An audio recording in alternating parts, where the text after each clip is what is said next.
Brainy guys, कल की तैयारी आज से। नमस्कार दोस्तों, मेरा नाम है निखिल दुबे। और जैसा हमारी साइंस एंड टेक की सीरीज चल रही थी, तो पिछली कुछ क्लासेस में हमने वेरियस स्पेस टेक्नोलॉजीज को, रॉकेट इंजन्स को, सैटेलाइट सिस्टम ऑफ इंडिया, ये सब को समझ लिया था। वेरियस स्पेस मिशन वगैरह देख लिए थे। अब बात करते हैं हम एनर्जी की।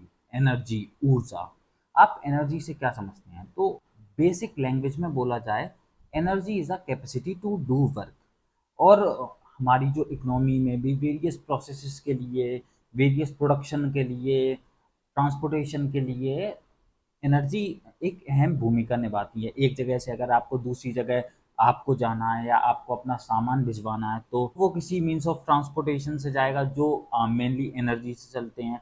भारत में मेनली पेट्रोल डीजल का यूज़ होता है और सीएनजी का भी यूज़ होता है फॉर ट्रांसपोर्टेशन। अब धीरे धीरे इन्वायरमेंटल पोल्यूशन को कम करने के लिए इलेक्ट्रिकल व्हीकल्स पे भी काफ़ी जोर दिया जा रहा है। तो आज की क्लास में हम यही वेरियस एनर्जी सोर्सेज को जानेंगे। जैसे फॉसिल फ्यूल से एनर्जी आती है, हाइड्रोजन फ्यूल की बात की जा रही है, उससे एनर्जी आती है। और इलेक्ट्रिसिटी प्रोडक्शन मेथड्स, कैसे कैसे इलेक्ट्रिसिटी प्रोड्यूस होती है। अब जो environmental friendly energy producing methods बन रहे हैं, बायोफ्यूल वगैरह, तो वो सब आज के लेक्चर में जानेंगे। दोस्तों, आपको पता है कि जैसा कि किसी भी देश की इकोनॉमी में energy is the core sector, तो similarly for Indian economy energy is the core sector, जिस पे वेरियस अदर सेक्टर्स डिपेंडेंट हैं।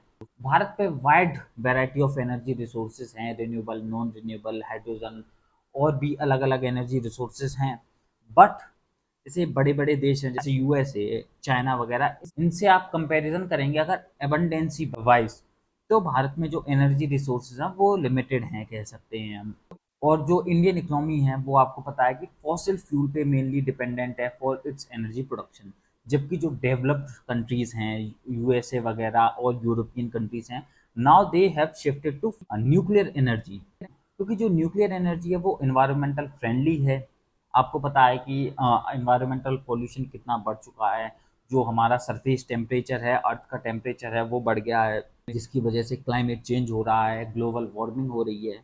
So various countries are now shifting to green energy production to reduce environmental pollution, और जो environmental emission है उसको कम किया जाए ग्रीन पावर प्रोडक्शन से।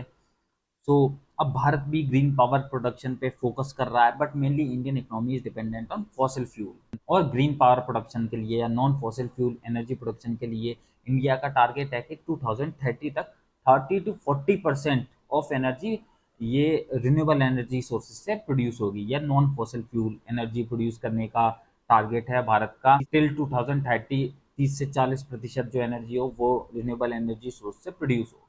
तो एनर्जी रिसोर्सेज जानते हैं, दो तरह के एनर्जी रिसोर्सेज हैं। एक होता है रिन्यूएबल एनर्जी और दूसरे होते हैं non renewable energy. Renewable energy, जैसा वर्ड बता रहा है, रिन्यू, जिसको बार बार आप यूटिलाइज कर सकें, बार बार यूज कर सकें। तो जो रिन्यूएबल एनर्जी है इट इज इनएग्जॉस्टिबल, और इसको आप रिप्लेनिश कर सकते हैं, बार बार इसको यूज कर सकते हैं। जबकि जो नॉन रिन्यूएबल एनर्जी है, दिस इज एग्जॉस्टेबल, मतलब एक बार यूज करने के बाद वो खत्म हो जाएगी। जैसे फॉसिल फ्यूल, आपने पेट्रोल यूज किया, वो CO2 और वेरियस अदर गैसेस में रिलीज होकर वो खत्म हो गया। अब आप उस पेट्रोल को एक बार यूज करने के बाद फिर से यूज नहीं कर सकते हैं। So non renewable energy can not be replenished. अब रिन्यूएबल एनर्जी का एग्जांपल है जैसे solar energy, wind energy, biomass, biogas, tidal energy, geothermal energy, biofuel, hydrogen fuel, ये सब रिन्यूएबल एनर्जी के एग्जाम्पल हैं। जबकि fossil fuel it is an example of non renewable energy. आपने नोटिस किया होगा कि मैंने अभी न्यूक्लियर एनर्जी के बारे में बात नहीं की है, बिकॉज दो nuclear energy is a environmental friendly fuel, but it is not a renewable energy. उसको बार बार आप यूज नहीं कर सकते, एक बार वो खत्म हो गया तो वो खत्म हो गया। अब जानते हैं fossil fuel. Fossil fuel produce होते हैं from dead remnants of living organisms. जब लिविंग ऑर्गेनिज्म मर जाते हैं तो उनके जो डेड रिमेन्स होते हैं वो सॉइल में दब जाते हैं, फिर फॉसिलाइजेशन प्रोसेस से, हाई प्रेशर से, they converted into fossil fuel in the interior layers of earth crust at very high temperature and high pressure. These dead remnants convert into fossil fuel. अब fossil fuel various type के होते हैं, जैसे कोल, crude oil, natural gas, ये सब example है fossil fuel के। अब कोल भी आपको देखने को मिलेंगे based on carbon content. Various type के कोल होते हैं जैसे एंथ्रासाइट जो सबसे हाई क्वालिटी कोल माना जाता है, फिर बाइटुमिनियस कोल, फिर आता है लिग्नाइट कोल, फिर आता है पीटी जो सबसे लो क्वालिटी का कोल है। अब क्रूड ऑयल के एग्जांपल हैं petrol, diesel, kerosene oil, LPG, ये सब एग्जांपल हैं क्रूड ऑयल के। और जो क्रूड ऑयल से ये जो वेरियस प्रोडक्ट्स हैं वो ऑब्टेन होते हैं through the process of fractional distillation technique. अब natural gas based on occurrence, natural gas various type की होती है जैसे shale gas, coal gas, gas hydrates, ये एग्जांपल है नेचुरल गैस के। तो चलिए अब रिन्यूएबल एनर्जी सोर्सेस को जानते हैं। तो उनमें सबसे पहला जो टर्म आता है या पहला जो टॉपिक आता है वो है हाइड्रोजन फ्यूल। आपको पता है कि now India is focusing on hydrogen fuel. India wants to change from जो fossil fuel economy to hydrogen fuel economy. अब इस फॉसिल फ्यूल से हाइड्रोजन फ्यूल इकोनॉमी के बीच में जो मिथनॉल है, जो आपको पता है कि पेट्रोल में मिथनॉल ब्लेंड की जा रही है, so methanol is acting like a bridge between fossil fuel and hydrogen fuel economy. ये फॉसिल फ्यूल से मिथनॉल हाइड्रोजन फ्यूल की तरफ बढ़ा रही है भारत को। अब जो हाइड्रोजन है it is a futuristic fuel, environmental pollution भी नहीं करता है। तो बेनिफिट्स देखते हैं हाइड्रोजन के, जैसे हाइड्रोजन मोस्ट अबंडेंट एलिमेंट है यूनिवर्स में। काफ़ी सोर्सेज हैं जहाँ से आप ऑब्टेन कर सकते हैं, बट ऑब्टेन करना काफ़ी कॉस्टली अफेयर है हाइड्रोजन का, जो हम जानेंगे। और हाइड्रोजन लाइटेस्ट एलिमेंट है पीरियोडिक टेबल में। और जो हाइड्रोजन फ्यूल है it has high calorific value, जिसकी वजह से कम हाइड्रोजन फ्यूल से काफ़ी ज़्यादा एनर्जी प्रोडक्शन हो सकती है। और जब हाइड्रोजन कंबस्ट करता है तो it combust in presence of oxygen and results into the formation of water vapour, जैसे H2 plus O equals to H2O। तो इसलिए hydrogen is a environmental friendly fuel. और रॉकेट्स में आपको पता है हाइड्रोजन का यूज़ किया जाता है because of its high calorific value. अब जैसे आगे जाके टेक्नोलॉजी डेवलप हो जाए और हाइड्रोजन को आप पेट्रोल की तरह यूज़ करने लगे हैं, जैसे वेरियस जैसे पेट्रोल पंप होते हैं, गैस फ्यूल स्टेशन होते हैं, वहाँ पर हाइड्रोजन फ्यूल भी मिले, नए कार इंजन्स बन जाएं जिस जो हाइड्रोजन पे चलें, तो it can be environmental friendly. But हर किसी के ड्रॉबैक होते हैं, तो हाइड्रोजन के भी ड्रॉबैक हैं। जैसे प्रोडक्शन एंड ट्रांसपोर्टेशन सबसे बड़ी प्रॉब्लम है हाइड्रोजन की, क्योंकि जो हाइड्रोजन का प्रोडक्शन है वो काफ़ी कॉस्टली हो जाता है। और अभी जो एग्जिस्टिंग टेक्नोलॉजी है तो उसकी वजह से जो हाइड्रोजन की ट्रांसपोर्टेशन में भी प्रॉब्लम है, क्योंकि हाइड्रोजन काफ़ी लाइट गैस है, इसलिए जो हाइड्रोजन का ट्रांसपोर्टेशन सबसे बड़ा इशू है। और नई टेक्नोलॉजी डेवलपमेंट करने के लिए नया इन्वेस्टमेंट चाहिए, बहुत सारे इन्वेस्टमेंट चाहिए। तो इसलिए जो हाइड्रोजन है फ्यूल ये काफ़ी अभी कॉस्टली फ्यूल है।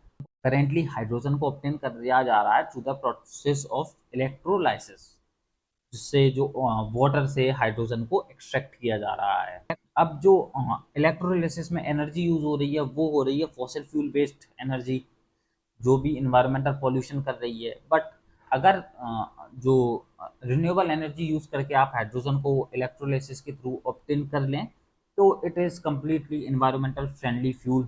और जो हाइड्रोजन की एक्सीडेंटल रेट है वो काफ़ी ज़्यादा हाई होती है, मतलब हाइड्रोजन बहुत जल्दी आग पकड़ लेता है। ये कुछ चैलेंजेस हैं हाइड्रोजन फ्यूल के। तो अब हाइड्रोजन वेरियस टाइप के होते हैं, जैसे grey hydrogen, blue hydrogen, green hydrogen, brown hydrogen. ये क्लासिफिकेशन किया गया है कि हाइड्रोजन ऑब्टेन कैसे हुआ है। जैसे सबसे पहले ग्रे हाइड्रोजन की बात करते हैं। तो ग्रे हाइड्रोजन ऑब्टेन होता है कि जो नेचुरल गैस है CH4 उसको ब्रेक कर लेते हैं। सो CH4 को ऑक्सीजन के प्रेजेंस में ब्रेक कर लेते हैं हाइड्रोजन प्लस CO2। रिएक्शन कुछ ऐसा होगा कि CH4 plus O2 gives H2 plus CO2। और ये जो CO2 है कार्बन डाइऑक्साइड, ये एटमॉस्फेयर में रिलीज किया जा रहा है during the production of grey hydrogen. तो ये एनवायरमेंटल पॉल्यूटिंग भी है। SCO2 is a green house gas. तो ये है ग्रे हाइड्रोजन। ग्रे हाइड्रोजन में नेचुरल गैस को स्प्लिट किया जाता है और जो कार्बन डाइऑक्साइड है उसको एटमॉस्फेयर में रिलीज किया जाता है। अब ब्लू हाइड्रोजन में क्या होता है, नेचुरल गैस को तो स्प्लिट किया जाता है, जैसे CH4 plus O2 gives CO2 plus 2H2।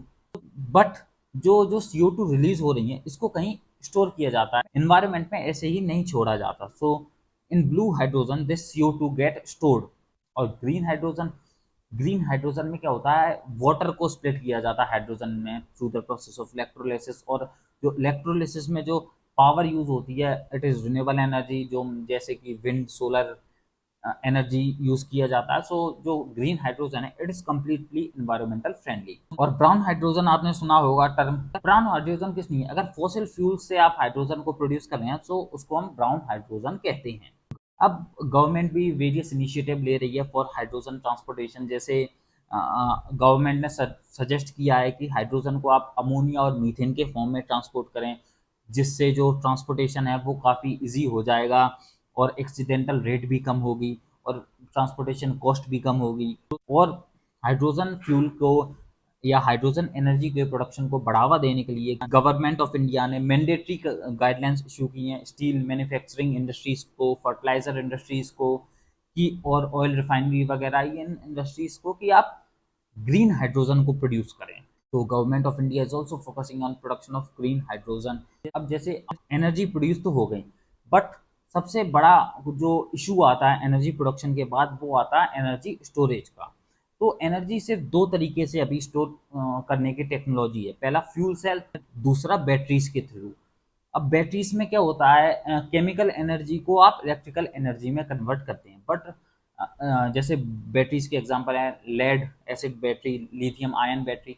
But ये जो बैटरीज होती हैं वो इन्वायरमेंटल पॉल्यूटिंग हैं, क्योंकि एक बार इनकी जो लाइफ स्पेन है वो खत्म हो जाता है तो ये कोई काम की नहीं रह जाती। जबकि जो फ्यूल सेल है ये भी एक एनर्जी स्टोर करने का तरीका है। इसमें क्या होता है कि केमिकल या बायोकेमिकल एनर्जी को इलेक्ट्रिकल एनर्जी में कन्वर्ट किया जाता है, कि जैसे केमिकल या बायोकेमिकल एनर्जी को स्टोर कर लिया गया, फिर उसको इलेक्ट्रिकल एनर्जी में कन्वर्ट किया जाता है इन फ्यूल सेल्स।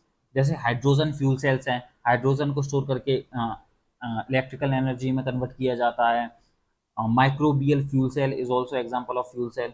अब जो भारत सरकार है वो भी under the mission of national mission for charging infrastructure वो फोकस कर रही है on developing high electricity storage technologies, जैसे लिथियम आयन बैटरीज पे फोकस कर रही है भारत सरकार।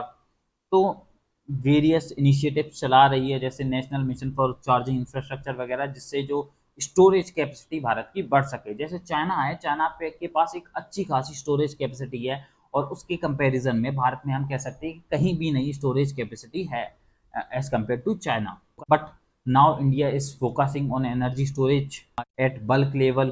तो ये था एनर्जी रिसोर्सेज। इसमें हमने देख लिए थे फॉसिल फ्यूल्स और हाइड्रोजन फ्यूल्स और वेरियस टाइप्स ऑफ हाइड्रोजन देख लिए, grey, blue, green hydrogen, brown hydrogen और एनर्जी स्टोरेज टेक्नोलॉजी के बारे में समझ लिया था।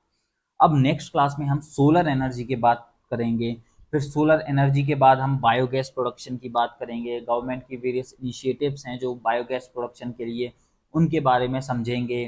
फिर जो बायोफ्यूल्स हैं उनको समझेंगे आगे की कुछ क्लासेस में। Thank you, this is from Brainiac IAS। I hope the lecture is productive for you.